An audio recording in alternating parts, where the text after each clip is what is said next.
जम्मू कश्मीर के पहलगाम में मंगलवार को एक बड़ा आतंकी हमला हुआ है। आतंकियों ने पर्यटकों को निशाना बनाते हुए उन्हें गोली मारी। इस हमले के बाद एक तरफ तो पर्यटक डरे सहमे हुए हैं, तो दूसरी तरफ भारतीय सेना ने मोर्चा संभाल लिया है। सेना आतंकियों की तलाश के लिए जंगलों में सर्च ऑपरेशन कर रही है, ताकि जल्द से जल्द दहशतगर्दों को मार गिराया जाए। वही खबर यह है कि गृह मंत्रालय की ओर से सेना को खुली छूट दे दी गई है और आतंकियों को देखते ही मारने के आदेश भी दे दिए गए हैं। इस हमले के बाद पूरा विपक्ष सरकार के साथ खड़ा हो गया है और आतंकियों के खिलाफ सख्त कार्रवाई की मांग कर डाली है। जहां एक तरफ अमित शाह ने श्रीनगर में अधिकारियों के साथ बैठक की, तो दूसरी तरफ पीएम मोदी भी अपना सऊदी अरब का दौरा छोड़कर बीच में ही भारत वापस लौट आए। इसके अलावा लोकसभा में नेता विपक्ष राहुल गांधी भी अपना अमेरिका दौरा बीच में छोड़कर भारत आ रहे हैं। वहीं विपक्षी दलों के नेताओं ने भी आतंकी घटना की निंदा करते हुए सरकार को पूरा समर्थन देने का ऐलान कर दिया है। कांग्रेस अध्यक्ष मल्लिकार्जुन खड़गे और लोकसभा में विपक्ष के नेता राहुल गांधी ने इस आतंकी वारदात को लेकर गृह मंत्री अमित शाह से बात की है। विपक्ष के नेता राहुल गांधी ने सोशल मीडिया प्लेटफॉर्म एक्स पर पोस्ट कर कहा कि पहलगाम आतंकी हमले को लेकर गृह मंत्री अमित शाह, जम्मू कश्मीर के मुख्यमंत्री उमर अब्दुल्ला, जम्मू कश्मीर प्रदेश कांग्रेस कमेटी के अध्यक्ष तारिक कर्रा के साथ बातचीत हुई है। उन्होंने ये भी कहा कि ताजा हालात को लेकर अपडेट मिला, पीड़ितों के परिवारों को न्याय मिलना चाहिए। विपक्ष के नेता राहुल गांधी ने अपनी इसी एक्स पोस्ट में ये भी लिखा कि हमारा फुलेस्ट सपोर्ट है। कांग्रेस अध्यक्ष ने एक्स पर पोस्ट कर कहा है कि देर रात गृह मंत्री अमित शाह, जम्मू कश्मीर के सीएम उमर अब्दुल्ला और जम्मू कश्मीर कांग्रेस के वरिष्ठ नेताओं से पहलगाम की घटना को लेकर बात की। इस जघन्य हमले के दोषियों को सजा और निर्दोष पीड़ितों को न्याय मिलना चाहिए। सीमा पार से हुए इस हमले का मजबूत जवाब दिया जाना चाहिए। साथ ही साथ राहुल गांधी ने एक्स पोस्ट में विपत्ति के समय एकजुटता को समय की मांग बताया और आगे लिखा कि सरकार को सुरक्षा सुनिश्चित करने के लिए सभी राजनीतिक दलों से बात करनी चाहिए। जम्मू कश्मीर में पर्यटकों की सुरक्षा सुनिश्चित करने के लिए हर संभव कदम उठाने चाहिए। वहीं कांग्रेस अध्यक्ष खड़गे ने भी गृह मंत्री से फोन पर बात की। कांग्रेस सांसद इमरान मसूद ने कहा कि सरकार को आतंकियों के साथ कोई नरमी नहीं बरतनी चाहिए। सरकार को आतंकियों को बलपूर्वक कुचल देना चाहिए और उनके साथ कोई नरमी नहीं बरतनी चाहिए। देखिए, बहुत दुखद है और मैं भी 3 दिन पहले कश्मीर में ही था और मुझे देखकर बड़ी खुशी हो रही थी कि काफी टूरिस्ट वहां पे थे, लोग घूमने आ रहे थे और हम भी रात को 12 साढ़े 12 बजे तक कश्मीर के अंदर कभी सोच नहीं सकते थे कि हम 12:30 बजे तक भी टहल पाएंगे। हम 12:30 बजे तक खुला टहल रहे थे कश्मीर में, बिल्कुल एकदम स्थिति नॉर्मल लग रही थी। और अब इस प्रकार की घटना हुई है, उसने मन को झकझोर करके रख दिया है। लोगों के सामने उनके परिजनों को मारा गया, तो जिस तरह से घटना हुई है बहुत ही दुखद है। एक आतंकवादी संगठन जो है उसने जिम्मेदारी ली है। सरकार को सख्ती के साथ कुचलना चाहिए, इनके साथ किसी तरह की रियायत नहीं होनी चाहिए। अच्छा, आपने देखा कि फिलहाल जो है भारत में अमेरिका के उपराष्ट्रपति जो है वो आए हुए हैं और ऐसे टाइम पर ऐसी घटना होना, देखिए टाइम कोई भी और घटना हुई है बहुत दुखद है, बहुत ही दुखद है।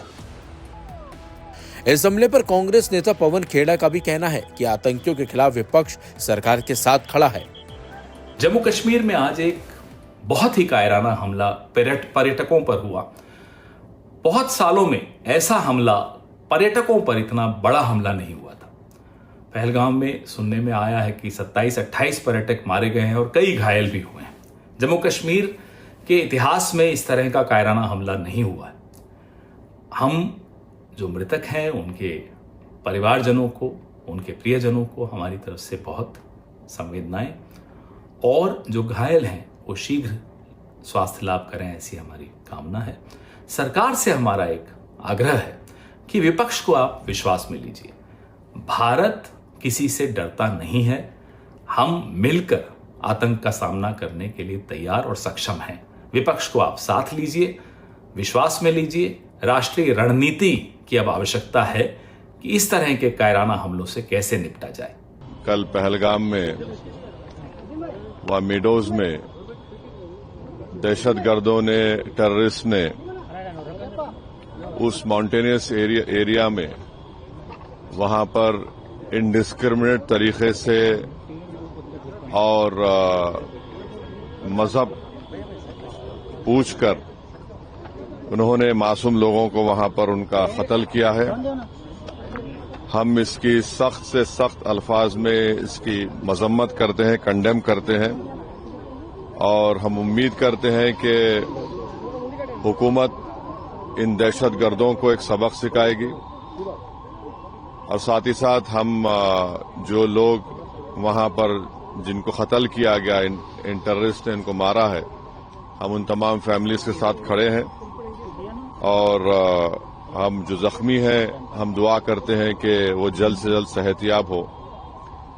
दूसरी अहम बात यह है कि ये एक इंटेलिजेंस फेलियर भी है और हुकूमत को, नरेंद्र मोदी हुकूमत को देखना है कि उनकी डिटरेंस पॉलिसी कितनी कामयाब हो रही नहीं हो रही है।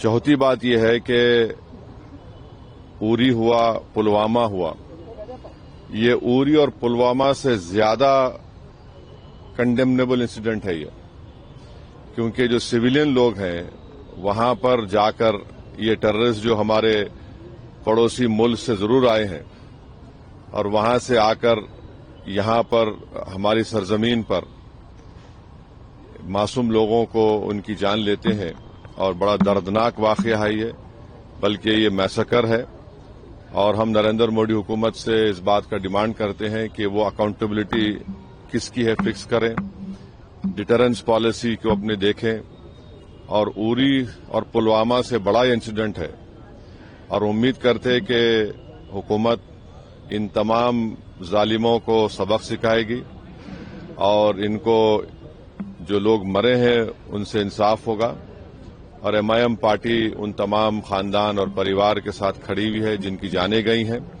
और जो जख्मी हैं हम ये मुतालबा करते हैं, डिमांड करते हैं कि जल्द से जल्द उनको जो भी वहां पर तिबी इमदाद या मेडिकल फैसिलिटी जरूरत है उनको पहुंचाई जाए। और ये कंडेमनेबल इंसिडेंट है। इसमें कश्मीर में टूरिज्म इंडस्ट्री को बहुत बड़ा इससे नुकसान पहुंचाने की कोशिश की जा रही है और ये टेररिस्ट जो आए हैं पड़ोसी मुल्क से, इनका एक ही मकसद है कि टेरर फैलाया जाए, मासूम लोगों की जान ली जाए और ये इनका एक तरीके से वहां से आना यहां पर हमारी सरजमीन पर और आकर इस इलाके को चूज करना, क्योंकि आप टेरेन आप देखेंगे पहलगाम में वो मेडोज जो है वहां पर घोड़े के ऊपर जाना पड़ता है आपको, ऐसा रोड भी नहीं है। तो ये बड़ा ही दर्दनाक और तकलीफदेह बात है और गवर्नमेंट ऑफ इंडिया और नरेंद्र मोदी सरकार से हम यही कहते हैं कि ये उरी और पुलवामा से ज्यादा खतरनाक और दर्दनाक है